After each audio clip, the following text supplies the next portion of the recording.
What's up guys, Starlink here, and today on this episode of the Indie Watch, I'm going to talk about some of my favorite indie games that I enjoyed playing in 2019. Because I figured, what the hell, right? Why not separate the AAA stuff to the indie stuff and give them their own spotlight for a change? So without further ado, let's just jump right into it and talk about some of the indie games that I really enjoyed playing in 2019.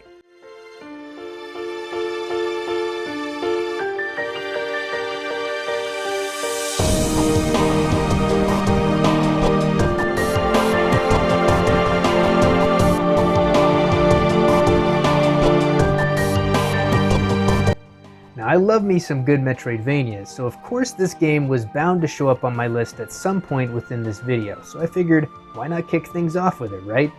Now what can I say about Bloodstained that hasn't already been said? This was one of my most anticipated games of 2019, and to be honest, I was a little bit worried about how it would all turn out in the end. Any fears I may have had were soon put to rest, however, when the game released and I was immediately absorbed in the world that Igarashi and his team created. Everything you'd expect from those famous Igarashi Castlevanias is present and accounted for, including a Souls-like collection system first found in Area and Dawn of Sorrow, known here as Crystal Shards, which allows you to inherit various enemy abilities. Throw in a huge map with plenty of boss fights and secrets to discover, and you'll soon be in Metroidvania bliss. Now the game's not perfect, of course, with loading issues when transitioning between rooms here and there, the Switch version suffering the most from this unfortunately, with some added input lag on top of it. Overall though, you'll have a good time regardless of what platform you play it on. You'll just have a smoother experience if you play it on one of the higher end consoles or a PC. Bloodstained feels like the culmination of every Castlevania game that Igarashi has ever made, and is well worth your time. I've enjoyed plenty of Metroidvanias over the years, and Ritual of the Night is by no means perfect, but there's just something about playing a game made by the man who birthed Symphony of the Night that gives you that sense of wonder and satisfaction that makes you think to yourself, this is the Metroidvania experience I've been craving for all these years.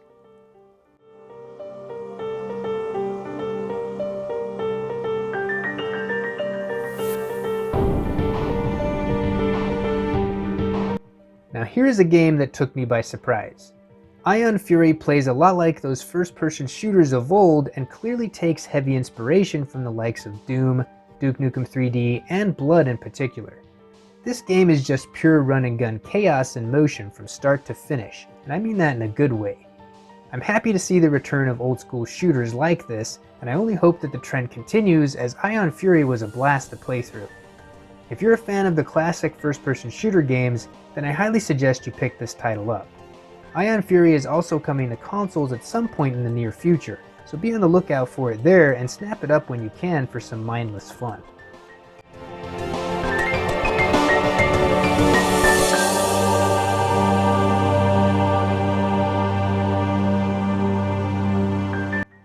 I was so excited to see Blaster Master Zero 2 come out of nowhere and releasing the same day it was announced.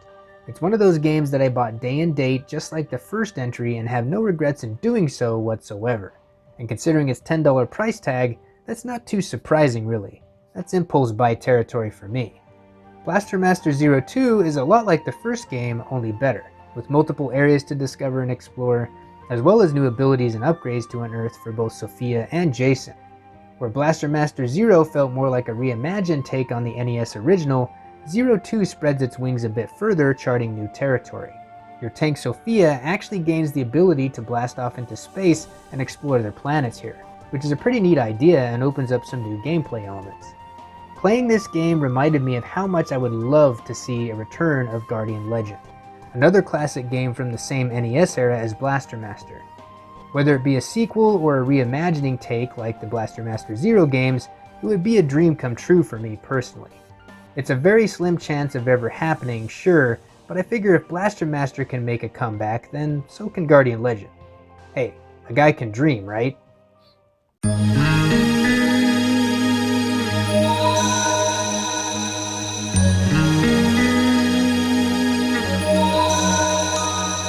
Now here is a game that I almost missed out on if not for watching some videos and deciding to take the plunge myself.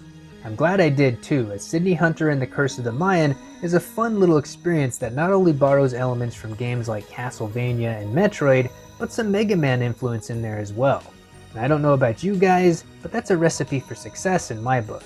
You play as Sydney Hunter, who stumbles upon a Mayan pyramid while out exploring and are tasked to set out and find all 7 pieces of the Hab calendar, reclaim 4 important idols, defeat the Maya gods, and bring peace and balance back to the Maya civilization.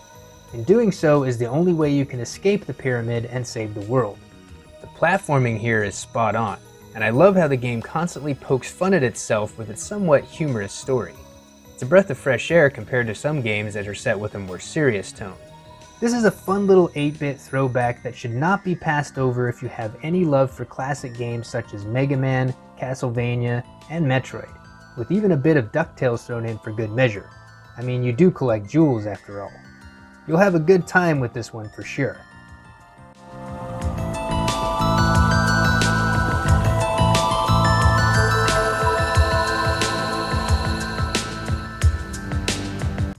Now, I've never actually played River City Rampage on the NES before, but damn is River City Girls fun.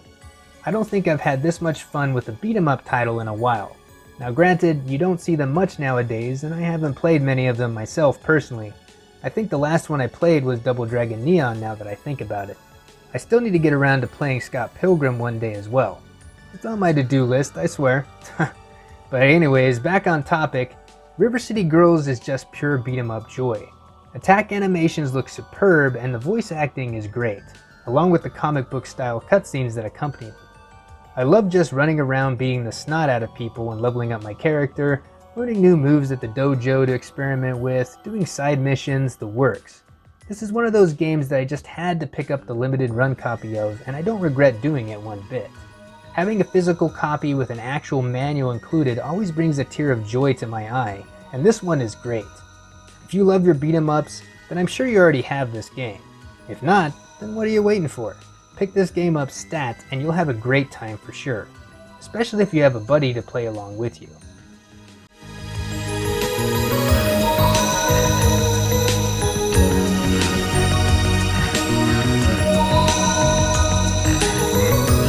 Yooka-Laylee and the Impossible Lair is one of those titles that you just have to experience if you've been itching for a great platforming game reminiscent of the DKC series. Now I know the first Yooka-Laylee kinda left a bad taste in everyone's mouths, but I feel like the Impossible Lair does the series justice by setting it toward a better direction. Now this game is full of that platforming magic that makes it feel like it came from the 90s when Rare was at its best, which kinda makes sense considering the staff of Playtonic consists of members from that company. The platforming has some hiccups at times and the story isn't anything to write home about, but overall, I enjoyed this game very much and prefer its playstyle versus the original. There is some great musical talent behind the soundtrack as well, which sounds amazing and will only further immerse you into the world of the game. The tonics can be fun to tinker around with to change things up a bit, but honestly, the platforming is so good I didn't even bother with them much really. Seriously. Don't pass this game up if you enjoy a good platformer, especially if you love the Donkey Kong Country games. You'll have a great time with this one, I assure you.